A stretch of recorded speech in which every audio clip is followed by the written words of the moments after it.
Palauk, ar matei, ką tik parodė CNN apie konkorežinę liauką? Mokslas ką tik padarė vieną didžiausių atradimų žmonijos istorijoje. Tai yra vidutinio žmogaus smegenys, o tai yra smegenys žmogaus, kurio konkorežinė liauka yra visiškai aktyvuota. Po 2631 smegenų skenavimo tyrėjai patvirtino, kad ši liauka yra visiškai aktyvi. Žmogaus smegenys pradeda pasiekti gebėjimus, kurių mokslas tiesiog negali paaiškinti. Mes kalbame apie aiškiaregystę, valdomą sąmoningą sapnavimą, telekinezę. 80% ištirtų pacientų teigia materializuojantis mintis tokiu lengvumu, kuris prieštarauja viskam, ką žinome. Garsusis Harvardo neuromokslininkas ką tik išplatino įspėjimą apie šį 3 minučių ritualą skirtą atverti trečiąją akį. Tai, ką mokslas vadina konkorežinė liauka. Trečioji akis yra pačiame mūsų smegenų viduryje. Jei ji yra užkalkėjusi, jūs net neįsivaizduojate, kam iš tikrųjų esate gabūs. Telekinezė, materializacija, aiškiaregystė, viską, ką galite įsivaizduoti, galite padaryti. Tibeto vienuoliai naudojo būtent šią techniką daugiau nei 1000 metų, kad pasiektų antžmogišką susikaupimą ir numalšintų lėtinį skausmą. Ir štai keisčiausia dalis, ši technika niekada nebuvo plačiai paviešinta ne todėl, kad ji neveikia, bet todėl, kad ji veikia per greitai. Ji veikia taip greitai, kad pati CŽV netyčia nutekino mokomuosius vaizdo įrašus, kur agentai mokėsi, kaip aktyvuoti savo trečiąją akį. O dabar jie blokuoja kiekvieną vaizdo įrašą, kuriame apie tai kalbama, tik tam, kad visuomenė liktų nežinioje. Tai jau 3 kartas, kai bandau įkelti šį vaizdo įrašą. Šis uždraustas rytinis ritualas yra tiesiog per stiprus plačiai visuomeniai. Buvo atrasta, kad šis rytinis protokolas sukelia pagreitintą neuroplastiškumą. Tai mokslinis terminas tam, kas nutinka, kai jūsų trečioji akis pagaliau atsiveria.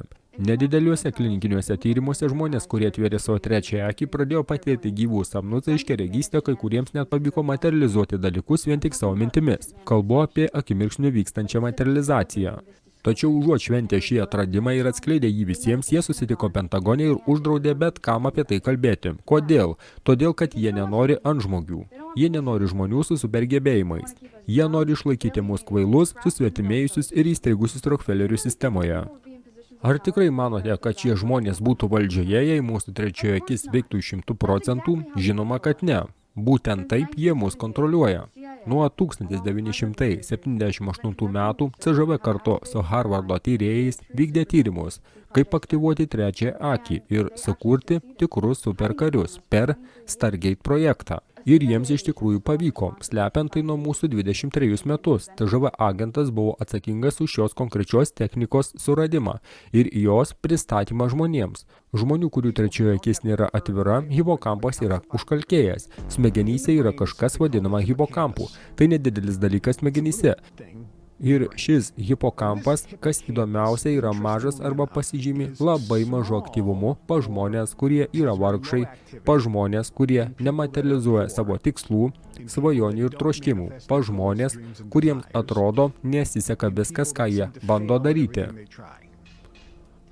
O kai pažiūrite į žmonės, kuriems sekasi viskas, ką jie bando, žmonės, kurie yra turtingi, žmonės, kurie materializuoja savo tikslus, svajonės ir troškimus, kas įdomiausia, jų hipokampas yra didesnis ir daug aktyvesnis.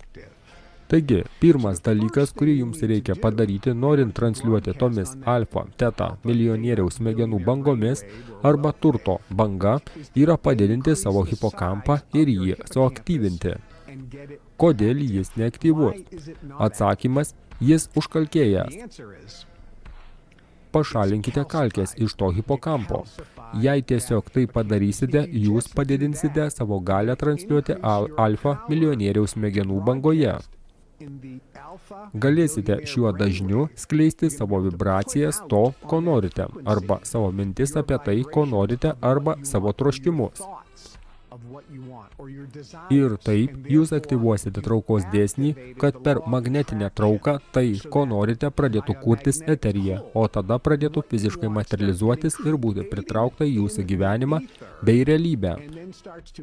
Tai skamba ezoteriškai. Ir būtent tai buvęs CŽV agentas patvirtina savo interviu, atskleisdamas, kaip bet kuris amerikietis gali aktyvuoti trečiąją akį, naudodama šią 3 minučių techniką. Vyriausybė jau 3 kartus prašė platformų pašalinti šį vaizdo įrašą ir beveik nebejotina, kad kitas pašalinimas bus visam laikui.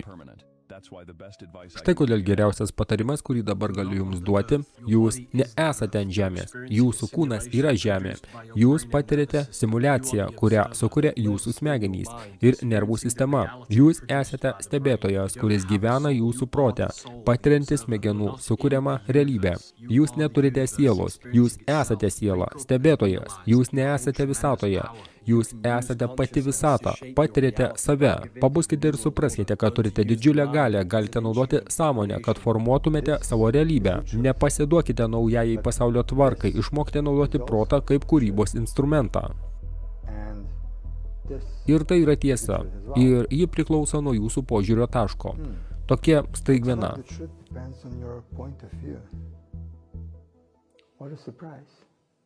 Tu negyveni realybėje. Tu ją kuri. Šiaip ar taip, niekas nėra tikra. Viskas yra energija. Viskas yra iliuzija. Šis pastatas, kuriame dabar sėdite, net neegzistavo, kol jūs visi kolektyviai nepasirinkote čia ateiti šį vakarą. Pabandykite tai suvokti. Tačiau tai taip pat parodo, koks galingas yra jūsų protas. Nes viską, ką matote, viską, kas jūs supa, viską savo gyvenime jūs patys sukuriate ir ten patalpinate.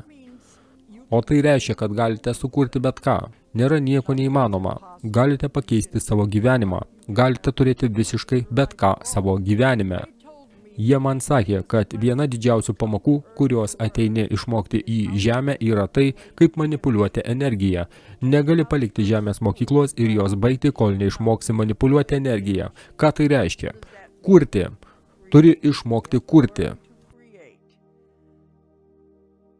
Kalbant apie vadinamąją regresyvinę hipnozę, taip, tokius eksperimentus atliko amerikiečiai.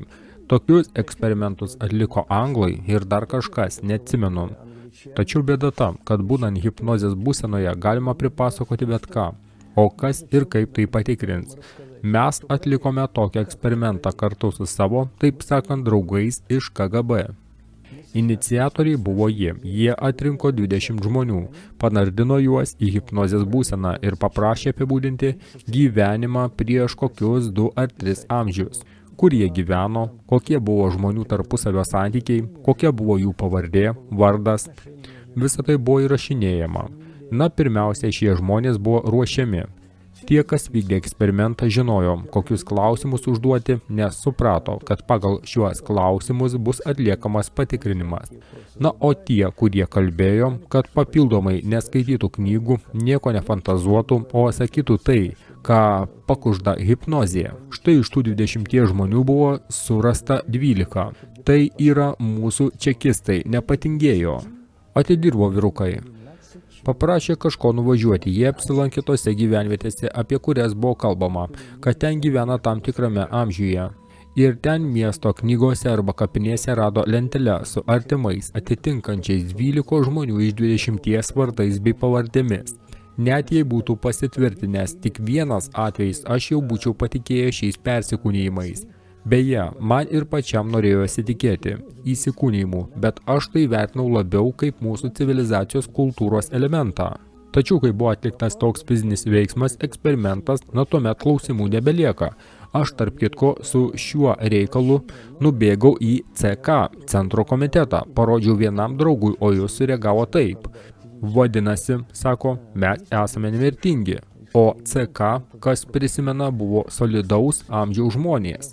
Jiems nenorėjosi versti dulkėmis, jie norėjo gauti kažką tokio, kas suteiktų vilties, kad jie nemirtingi, kad mes esame nemirtingi, tai yra, kad siela keliauja iš kūno į kūną, įgydama kažkokių naujų savybių.